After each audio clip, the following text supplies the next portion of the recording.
मेटामिन private limited के website में आपका स्वागत है फ्रेंड्स। हमारे सॉफ्टवेयर क्विकसेल ईआरपी में आप एक इनवॉइस के अंदर क्या-क्या रहता है और एक इनवॉइस के अंदर आप क्या-क्या चीजें आपको जानना जरूरी है, वो चीज आज मैं एक्सप्लेन करूंगा। नॉर्मली अगर आप बिलिंग करते हैं किसी भी सॉफ्टवेयर के अंदर तो काफी सारे टर्म होता है जो सबको पता नहीं होता है। अगर आपको पहले से अकाउंटिंग का एक्सपीरियंस है आपको पता होगा। तो चलिए फ्रेंड्स हम सीखते हैं डायरेक्टली ये एक इनवॉइस के अंदर क्या क्या चीज होता है। जब भी हम कोई भी सेल्स इनवॉइस बनाते हैं, एक सेल्स इनवॉइस के अंदर बहुत सारे टर्म है जो हमें समझना जरूरी है। तो सबसे पहले कोई भी इनवॉइस के अंदर उसका लेटर हेड रहता है सबसे ऊपर। ठीक है। तो ये सारे जो डेटा है ना ये डामी डेटा है। तो ये डेटा आप कंफ्यूज मत होइएगा, ये सारे डामी डेटा से मैंने ये इनवॉइस बनाया है। बट कंसेप्ट समझने के लिए हमें कुछ डामी डेटा जरूरी होता है। तो ये जो इनवॉइस है सबसे ऊपर हमारा लेटर पेड रहता है और लेटर पेड के राइट में लेफ्ट में कहीं भी आप लोगो भी लगा सकते हो। तो इस इनवॉइस डेट के ऊपर वाला सेक्शन को हम लेटर हेड बोलते हैं, मतलब सबसे ऊपर रहता है। फिर इस लाइन पे हमें मिल जाता है invoice date, invoice number, payment term. मतलब ये जो बिल है ये कैश में हुआ या क्रेडिट में हुआ। इनवॉइस नंबर, आपको पता है इनवॉइस नंबर के बिना कोई इनवॉइस होगा ही नहीं। और जिस दिन आपने इनवॉइस बनाया वो इनवॉइस डेट। और इसके बाद जिसको आपने माल बेचा है उसका नाम यहाँ आएगा। ये नॉर्मली कैश कस्टमर है। तो नॉर्मली वर्क इन होता है ना, जो कभी हम शॉपिंग मॉल पे जाते हैं डायरेक्टली उसने कोई नाम वगैरह कुछ नहीं बोला, अब डायरेक्टली उसका आइटम एंट्री करके सेल कर दिया, तो उस टाइप के सेल्स को हम बोलते हैं कैश कस्टमर सेल। ठीक है। और राइट साइड में आपको कुछ रेफरेंस दिखेंगे, अगर कोई डिलीवरी एजेंट है तो वो सारी चीजें। और यहाँ बारकोड के अंदर आपको इनवॉइस नंबर अगेन दिख जाएगा। ठीक है। फिर थोड़ा जब आप नीचे आएंगे इसके अंदर आपको आइटम का सीरियल नंबर मिलेगा, फिर आइटम का डिटेल्स, आइटम का नाम क्या है उसका, अगर कोई सीरियल नंबर है वो चीज रहेगा।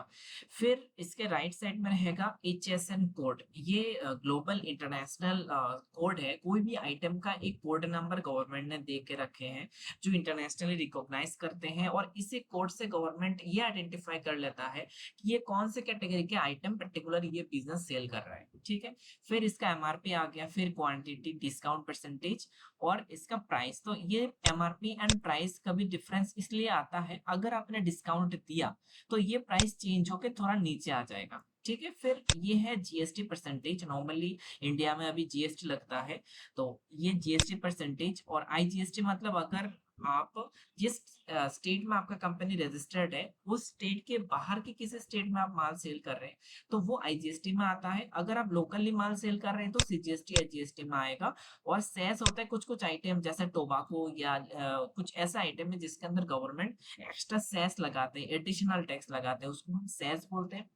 और बेसिक अमाउंट, ये सबसे बड़ा इंपॉर्टेंट चीज है।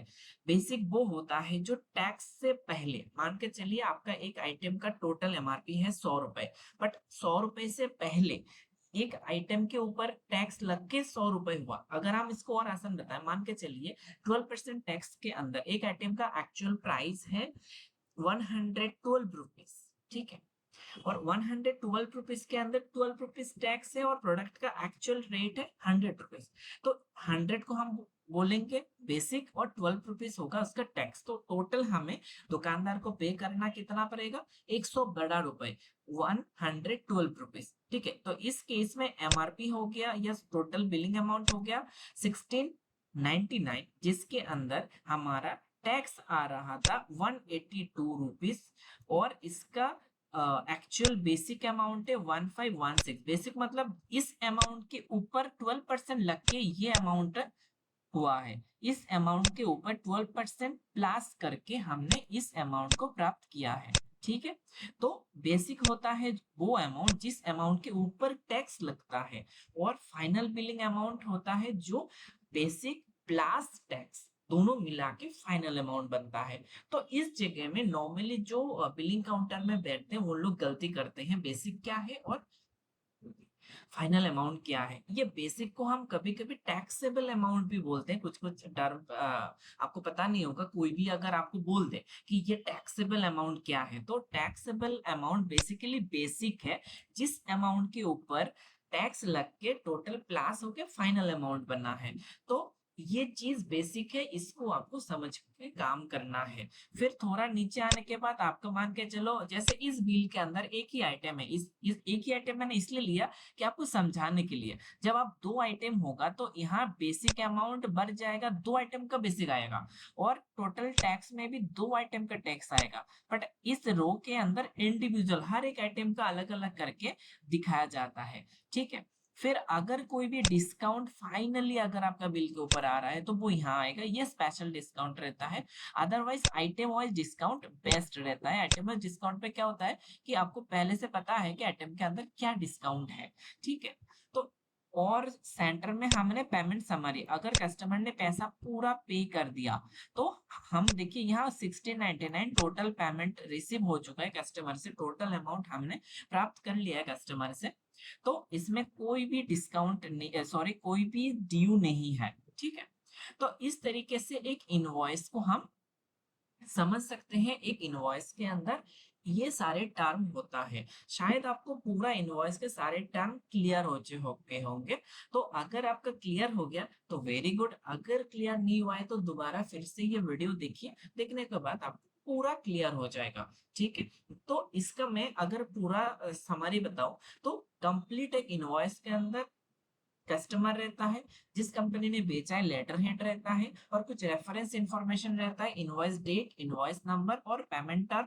फिर आ गया एक एक आइटम जो हम कस्टमर को बिल कर रहे हैं, और उसका जो डिटेल्स है, जैसे एचएसएन कोड, एमआरपी, आइटम का quantity, price, GST, cess, basic, total, ये सारे टर्म हमारा एक इनवॉइस के अंदर रहता है।